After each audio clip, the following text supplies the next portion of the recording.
Nous avons été créés en Christ. Nous avons été créés en Christ. Le laboratoire de la création, c'est Christ. Nous avons été créés en Christ. Vas-y. Pour des œuvres bonnes que Dieu a préparées d'avance, afin que nous les pratiquions. Verset 12. Vous étiez en ce temps-là sans Christ, privés du droit de cité en Israël, étrangers aux alliances de la promesse, sans espérance et sans Dieu dans le monde.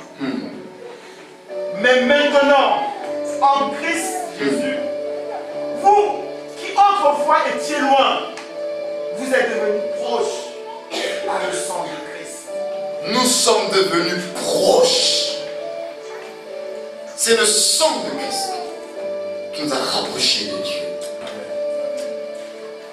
Parce qu'on ne pouvait pas s'approcher de Dieu comme ça. Il a vu le sang, il s'est détourné. Quand l'ange est passé devant les maisons des enfants d'Israël, lorsqu'il a vu le sang sur les linteaux des portes, l'ange est passé. Le sang de Christ nous rapproche de Dieu. C'est un peu le moyen qui nous permet d'être immunisés. Parce que quand il n'y a pas le sang de Christ, personne ne peut supporter Dieu. Personne ne peut s'approcher de Dieu. Donc le sang de Christ nous permet d'être en contact avec la divinité, d'être un peu comme immunisés sans subir le jugement et la colère, parce que le sang est l'attestation que le prix a déjà été payé. Donc c'est par le sang qu'on s'approche de Dieu. Et ce n'est pas n'importe quel sang. Le sang de Jésus. Donc si aujourd'hui nous prions, si aujourd'hui on invoque Dieu, c'est parce que le sang a été versé. Et que étant en Christ, nous pouvons nous approcher avec assurance du trône de la grâce. Mais autrefois, Dieu faisait peur. Les gens avaient peur de Dieu. Les gens avaient peur de Dieu. Dieu terrifiait les gens. Mais Christ, quand il vient avec l'œuvre parfaite de Golgotha, à la 9e heure, le voile du temple se déchira. Et maintenant, tous ceux qui ont foi en lui peuvent s'approcher du Saint des Saints. On peut s'approcher du Saint des Saints que par lui. Autrefois, ce n'était pas possible. Verset 15. Il a, dans sa chair, annulé la loi avec ses commandements et leurs dispositions pour créer en sa personne. Pour créer quoi?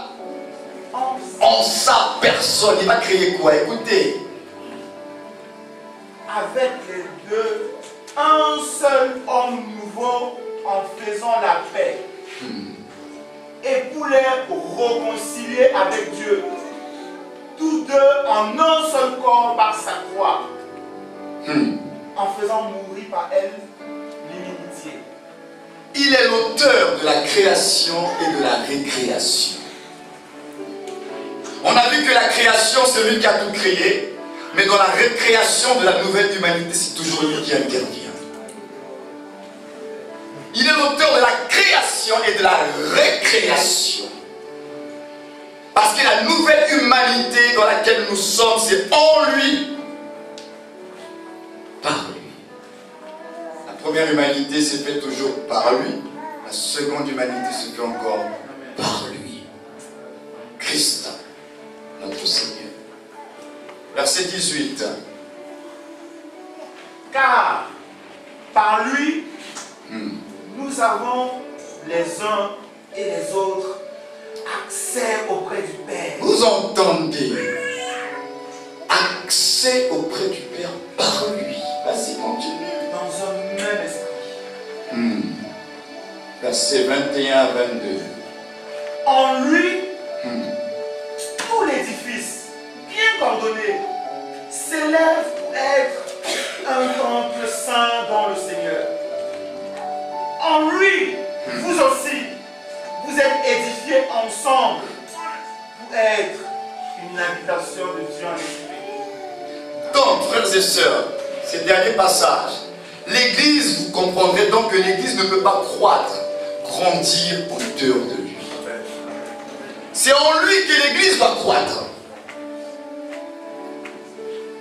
C'est pourquoi il faut que dans l'Église, on enseigne, on prêche la parole de Christ. Parce que c'est en lui que l'édifice doit être élevé, pas en dehors de lui. C'est pourquoi je dis, je persiste et je signe, Jésus-Christ ne peut pas être un sous-thème. Jésus-Christ ne peut pas être une leçon de l'école du dimanche, mais des applaudissements. Il est le message. On a vu le premier jour de ce séminaire que l'évangile le concerne. Il est le sujet, l'objet, le cœur de l'évangile. C'est autour d'une personne. Et Paul pouvait dire que nous ne nous prêchons pas nous-mêmes, nous prêchons Christ, un homme, une personne. Avec cet entendement jusqu'à cette heure de cette journée, vous comprendrez que Jésus faut arrêter de le mettre derrière. Et penser qu'on peut ajouter autre chose, le compléter par autre chose. Déjà avec ça là, vous allez encore ajouter quoi? Dites-moi. Celui qui a tout créé là, vous allez ajouter quoi? Il est lui-même le créateur. Toute plénitude c'est en lui. Maintenant on veut compléter Jésus par autre chose. Vous ne voyez pas qu'à ce niveau-là qu'il y a quelque chose qui ne va pas? Et que c'est le diable dans la séduction qui nous a fait croire que Christ n'est pas suffisant et qu'on peut ajouter, on peut compléter à Christ avec déjà ce que nous avons entendu ce soir. En lui, toutes choses sont faites en Dieu. Mais si ce n'est pas lui, qui va faire? Satan est le père du mensonge. Nous avons l'essentiel, Christ, et ça nous suffit. Tout ce que vous avez entendu là, vous allez ajouter quoi? Dites-moi. Qu'est-ce qui a plus de valeur, ce que vous avez entendu ce soir? Qu'est-ce qui peut être plus important que les vérités que vous venez d'entendre ce soir? Vous allez ajouter quoi? Dieu fait tout en lui. Tout se fait par lui. On s'approche de Dieu par lui. Nous sommes ce que nous sommes, rachetés par lui, adoptés par lui, héritiers par lui, élus par lui. Maintenant on va ajouter quoi à tout ça, frères et sœurs? Il ne faut pas que c'était un mensonge du diable de vouloir compléter Christ par des méthodes, des principes, des lois, des stratégies, alors que vous avez tout. La Bible dit que nous avons tout pleinement en Jésus-Christ. Ayons la foi en lui, au lieu de chercher des méthodes et des stratégies. Celui qui a la foi en lui, Dieu honore la foi.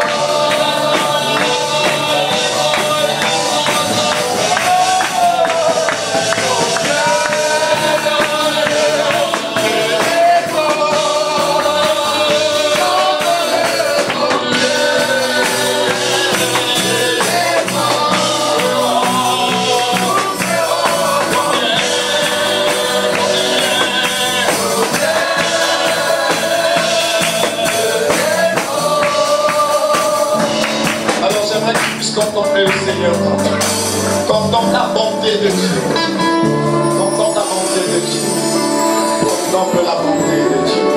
Alléluia.